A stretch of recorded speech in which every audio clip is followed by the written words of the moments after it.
Hello everyone. In this video, we will learn to list various factors that affect the rate of the reaction and use the Arrhenius expression to calculate the activation energy and Arrhenius constant. In the earlier videos, we have discussed that the rate of the reaction depends on the concentration of the reactants. That is, when we increase the concentration of reactants, generally the reaction rate increases. In addition to the reactant concentration, there are two other factors that can affect the reaction rate. These factors are temperature and catalyst. Let us discuss how each of these factors affect the reaction rate. The rate constant of the reaction and therefore the reaction rate increases when the temperature is increased. The rule of thumb is that for every 10 degrees Celsius rise in the temperature, the rate constant K increases by 2 times. Consequently, the reaction rate also increases by 2 times. For example, if we measure the rate constant of a particular reaction at 283 Kelvin and 273 Kelvin, the ratio of these two rate constants will be equal to 2. One of the real-life examples of the effect of temperature on the reaction rate is the food spoilage. If we keep the food inside the refrigerator, the reaction rate decreases and it takes longer time for the food to spoil. However, when we keep the food outside at higher temperature, the reaction rate is faster and it takes shorter time for the food to spoil.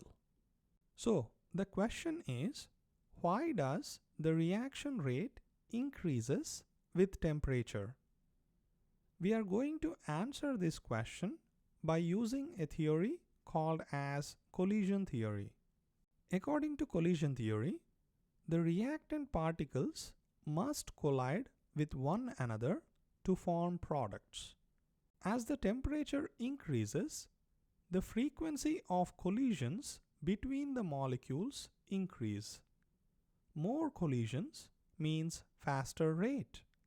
Even though collisions are required for the reactant molecules to form products, not all collisions lead to the formation of products. In other words, some collisions are successful, that is, they lead to the formation of products, while other collisions are not successful. In fact, only a small fraction of all the collisions that occur are successful in nature. A chemist named Arrhenius in the year 1880 explained why only a fraction of collisions are successful by proposing a new term called as activation energy. Let us now discuss his theory using the following chemical reaction. A hydrogen molecule reacts with an iodine molecule to form two hydrogen iodide molecules. According to Arrhenius, for this reaction to take place, the hydrogen molecule must collide with an iodine molecule to form a highly unstable intermediate, which he called as activated complex or transition state. The activated complex then breaks down to form two hydrogen iodide molecules, that is, the products of the reaction. The activated complex is a species that is formed when the bonds between two hydrogen atoms and the two iodine atoms are completely broken. We know that energy is required to break the hydrogen-hydrogen and iodine-iodine bonds. Therefore, the activated complex has a higher potential energy than both the reactant molecules combined. If we represent this on a graph, we get something called as a reaction profile. To draw a reaction profile, we plot the potential energy on the y-axis and the progress of the reaction on x-axis. And as we discussed before, the potential energy of activated complex is higher than the potential energy of reactants. Next, when the product is formed from the activated complex, as we can see, new bonds are formed between a hydrogen atom and an iodine atom. And we also learned that energy is released when the bonds are formed. Therefore, the potential energy of products is lower than the potential energy of activated complex. Let us now visualize this on the graph. The energy gap between the products and the reactants is the enthalpy change of the reaction, which we have discussed in thermodynamics chapter.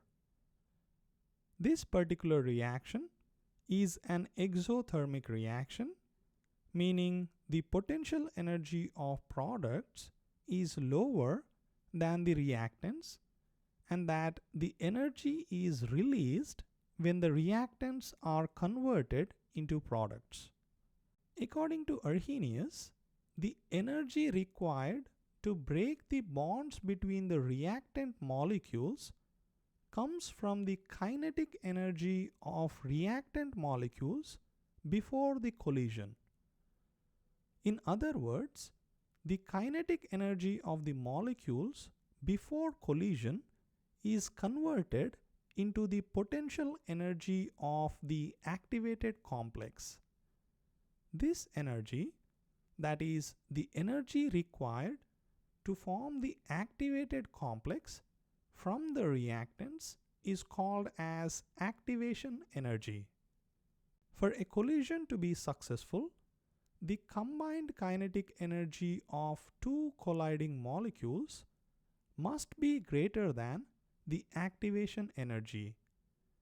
If the kinetic energy of the colliding molecules is less than activation energy, the molecules still collide, but they don't have sufficient energy to break the bonds between them. So, they just bounce back without forming an activated complex. These kind of collisions are called unsuccessful collisions. The rate of the reaction, that is how fast the reaction proceeds, depends on the activation energy of a reaction. The lower the activation energy, the greater is the number of molecules that have kinetic energy greater than the activation energy, and the faster is the rate of the reaction. Now let us see what happens when we increase the temperature of the reaction mixture. In the previous semester, we have learned the distribution of kinetic energy of gas molecules at a particular temperature. We plot the fraction of molecules on y-axis and the velocity or the kinetic energy of molecules on the x-axis. We get a bell-shaped curve that looks like this.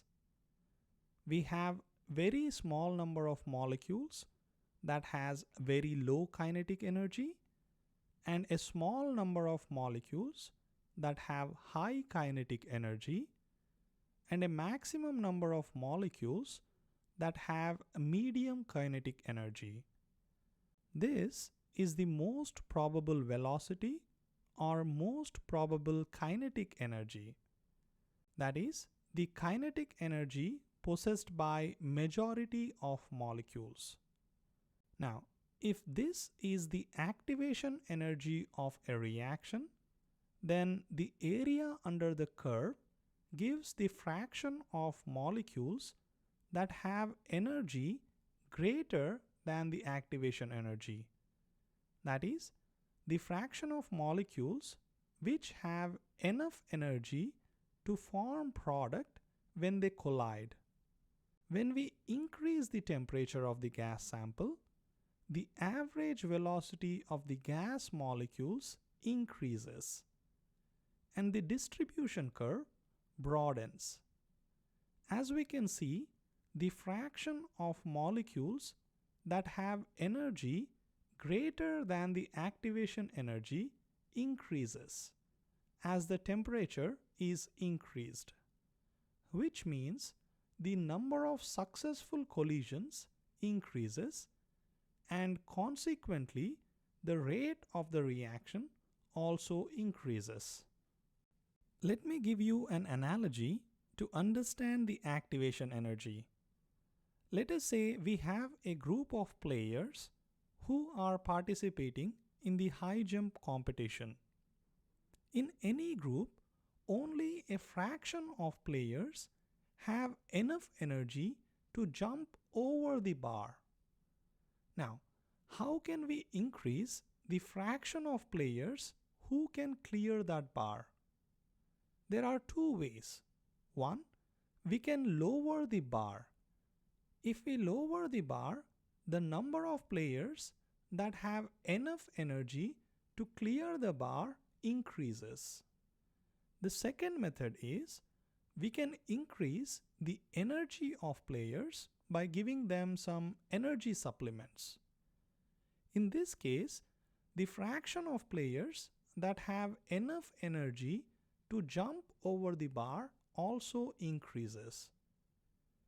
In this analogy, the height of the high jump bar is the activation energy, and the energy supplements can be considered as heating the gas molecules.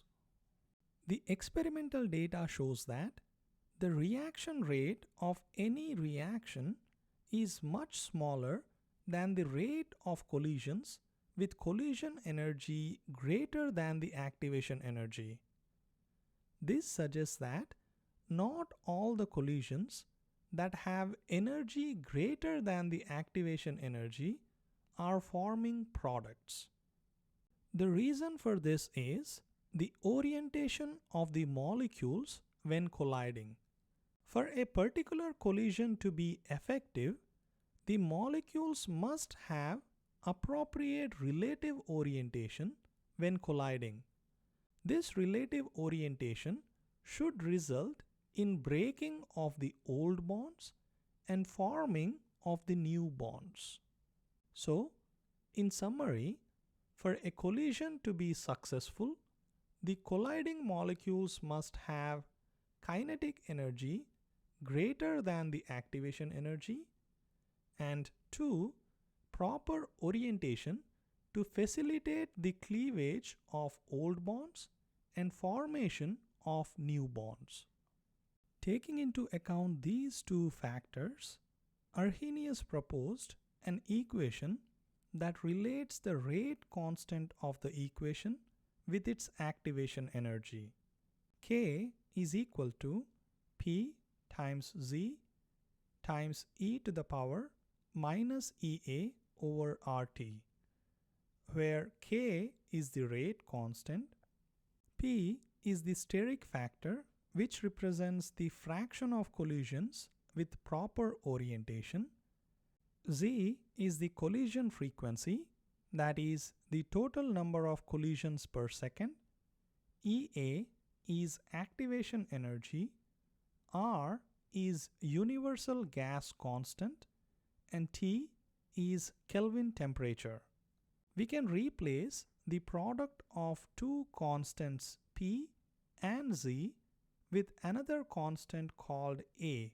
So the equation can be written as K is equal to A times e to the power minus EA over RT, where A is called as Arrhenius factor.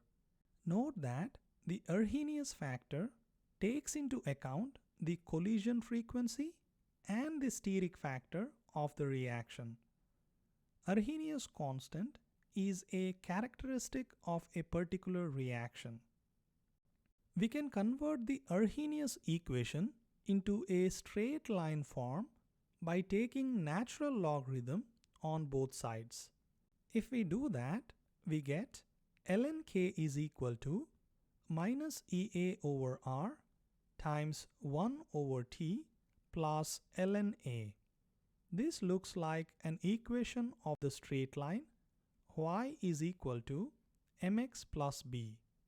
If we run a chemical reaction and determine its rate constant at various temperatures and plot ln k on y-axis and 1 over t on x-axis, we get a straight line. And the slope of the equation is equal to minus Ea over R, and the y-intercept is equal to ln A. So from the equation of the straight line, we can calculate both the activation energy and Arrhenius constant of the reaction.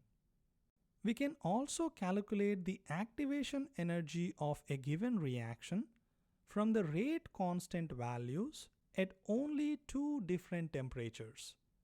Let us assume the rate constant of a reaction at temperature T1 is K1 and at temperature T2 is K2. If we plug in these values into the Arrhenius equation, we get the following two equations. ln K1 is equal to minus Ea over R times 1 over T1 plus ln A. Let's call this equation 1. And ln K2 is equal to minus Ea over R times 1 over T2 plus ln A. Let's call this equation 2. If we subtract equation 1 from equation 2, we get ln K2 minus ln K1 is equal to Ea over R times 1 over T1 minus 1 over T2. We know that log A minus log B can be written as log A over B.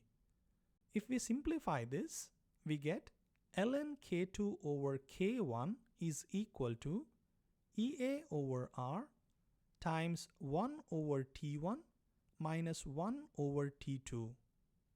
We have 5 different variables here: K2, K1, Ea, T1 and T2.